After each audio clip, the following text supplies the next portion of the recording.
조용한 조명이 스튜디오 바닥을 길게 핥고 지나가던 순간 붉은 안내등이 눈꺼풀처럼 열리고 닫히며 호흡을 만들었다는 듯 반짝였다. 그리고 그 숨결의 한가운데에 한 사람이 앉아 있었다.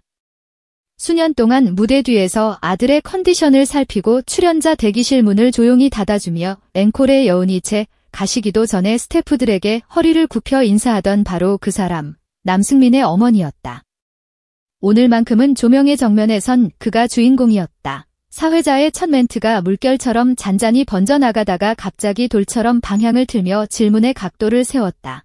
누군가와 어디서 어떤 계획이 있느냐? 시기는 언제쯤이냐? 가족회의는 끝났느냐? 결혼 관련 질문이 마치 장대비처럼 쏟아지자 천장의 스피커가 낮은 웅성거림을 받아올려 잔향처럼 반사했고 셔터 소리는 비 내린 아스팔트에 튀는 물방울처럼 연속으로 터졌다. 그때 어머니의 눈빛이 아주 짧은 순간 흔들렸다가 곧장 단단해졌고 공기를 가르는 한 문장이 칼날처럼 매끈하게 튀어나왔다. 더 이상 개인적인 이야기는 하지 말자. 그 문장이 내려앉는 소리는 마치 무대 위에 심벌이 마지막 남은 진동을 턱에 걸고 멈추는 찰나의 무게 같았고 장내는 들끓는 듯 조용해졌다. 누군가는 숨을 들이켰고 누군가는 펜을 허둥지둥 잡았으며 사회자는 매뉴얼대로 진행을 수습하려 했지만 이미 흐름은 달궈져서 돌아올 줄을 몰랐다. 그 한 문장을 두고 어떤 이는 차갑다고 했고 또 다른 이는 담대하다고 했다.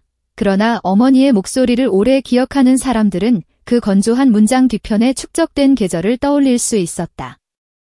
수없이 스쳐 지나갔던 불필요한 추측과 짐작, 그리고 오해를 설명하느라 소진했던 밤들, 화려한 조명이 꺼지면 가족은 일상으로 돌아가야 한다는 조용하고 고집스러운 원칙. 오늘 그 원칙이 문장으로 형체를 얻었을 뿐이라는 것을 바로 그때 뒷문이 스르르 열리고 검은 수트에 단추 하나를 여미며 남승민이 천천히 들어섰다. 카메라의 초점 링이 부드럽게 돌아가는 소리가 마치 숨고르는 심장처럼 들렸고 제작진의 큐사인이 무대 위로 흘러가 그의 손에 쥔 마이크까지 도착하는 동안 객석의 웅성임은 박수로 바뀌지 못한 채 반쯤 멈춘 공기 속에 떠 있었다. 그는 한 박자 쉬었다. 침묵을 제대로 고르는 사람만이 제대로 말할 수 있다는 것을 아는 사람처럼 대기실 모니터로 인터뷰를 지켜보며 머릿속을 스쳐 지나갔던 오래된 문장 하나. 사람을 먼저 배우고 노래를 배워라. 첫 데뷔 무대 전날 어머니가 건넨 그 말은 여전히 그의 성대 앞에서 보이지 않는 악보처럼 떠 있었다. 앵콜의 환호가 들끓어도 퇴장하는 길에 스태프 한 명 한 명에게 고개를 숙이던 습관. 누군가의 관심이 어느새 호기심으로 기울어 경계를 넘으려 할 때 어디에 선을 그어야 하는지, 그 선은 누가 대신 그려줄 수 없는지, 그는 마이크를 입술에서 한 뼘 떨어뜨린 채 첫 문장을 내리꽂았다. 오늘 이 자리에서 저는 음악 이야기를 하려고 왔습니다. 그 한 줄이 떨어지자 경직되었던 표정들이 아주 잠깐 흔들렸고 셔터는 다시 몇 번 터졌지만 이번에는 렌즈 밖에서 더 중요한 장면이 일어났다. 웃음으로 봉합하지 않았고 말의 윤곽을 더 선명히 했다. 그리고 천천히 고백했다. 사실 오늘 새 노래 얘기를 들고 왔습니다. 기자석의 펜끝들이 동시에 고개를 들었다. 그는 단어를 조심스럽게 골라 한 음절씩 놓았다. 사람을 사랑하는 방식에는 단계가 있잖아요. 말로 다 설명할 수 없어서 노래를 하는 순간들이 있습니다. 이번 곡은 그 순간들에 대한 이야기입니다. 그게 제가 답할 수 있는 최선의 방식입니다.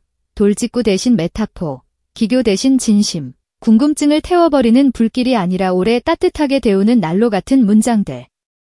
음악을 오래 들어온 이들은 알았다. 가장 정확한 대답이 반드시 가장 많은 단어로 이루어지지는 않는다는 것을. 인터뷰가 잠시 쉬는 사이 복도에는 또 다른 결의 서사가 흘렀다. 스태프 한 사람이 조용히 말했다. 저 말 쉬운 말 아니야.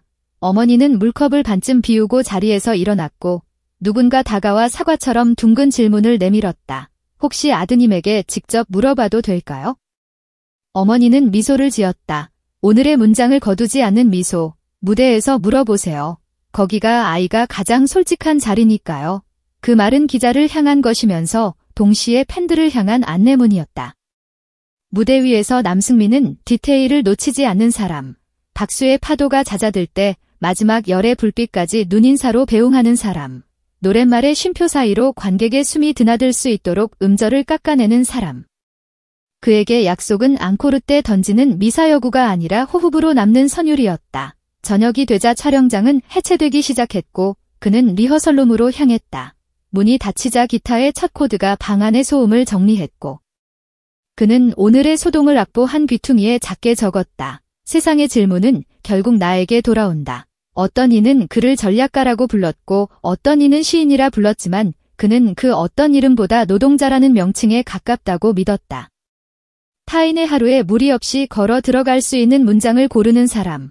왜 그렇게 말을 아끼느냐는 목소리와 그게 진짜 프로의 태도라는 응원이 맞부딪혔다. 시간이 조금 흐르자 중간지대의 문장들이 댓글을 채웠다.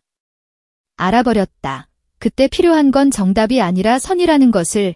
오늘 남승민의 대답은 정답이 아니라 선이었다. 넘지 않겠다는 약속, 넘지 못하게 지키겠다는 약속.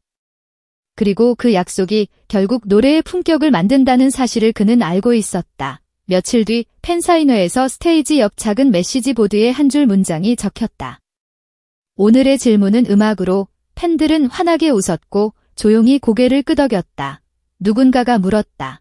그럼 언젠가 좋은 소식이 있으면? 그는 미소 지으며 고개를 끄덕였다. 그 온도가 바로 이날의 풍경이었고 밤이 내릴 즈음 그는 무대로 올라와 마이크를 한 번 들어 올린 뒤 관객석을 천천히 쓸어보았다. 여러분, 오늘은 한 곡을 조금 다르게 부르겠습니다. 원래보다 한 키 낮춘 시작, 꾸미지 않은 톤. 숨을 약간 더 길게 눌러붙인 프레이징. 가사의 중간중간 짧은 쉼표에서 객석은 동시에 멈췄다가 동시에 숨을 내쉬었다.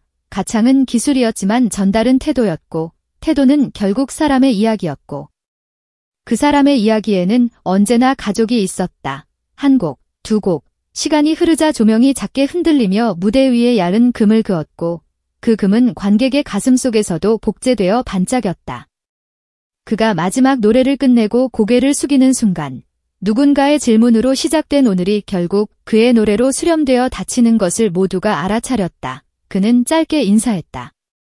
여러분의 마음을 제가 알고 있습니다. 이미 무대가, 카메라가, 그리고 객석의 침묵이 그 말을 증언하고 있었으니까 누군가는 오늘을 두고 쿨했다 말했고 누군가는 뜨거웠다고 썼다. 정작 그는 어느 쪽도 택하지 않았다. 뜨겁지도 차갑지도 않은 온기. 사람과 사람 사이의 거리를 무리 없이 지키게 해주는 정확한 체온. 그 체온으로 노래를 만들고 그 노래로 또 하루를 견디는 것. 어머니가 늘 말하던 삶의 박자란 아마도 그런 것이리라. 사람을 먼저 배우고 노래를 배워라. 그 문장은 여전히 그의 목 울대 앞에서 메트로놈처럼 깜박이고 있었고 그 깜박임에 맞춰 그는 다시 호흡을 길게 끌어올렸다. 다음 무대에 오르기 위해 또 다른 질문 앞에서 선을 그기 위해 그리고 무엇보다 한 사람의 가수로서 세상과 대화하기 위해 그 대화는 오늘도 내일도 변함없이 한 문장으로 수렴될 것이다. 결혼 질문 폭탄에 선을 그었다. 남승민의 유일한 답, 음악으로 말하겠습니다.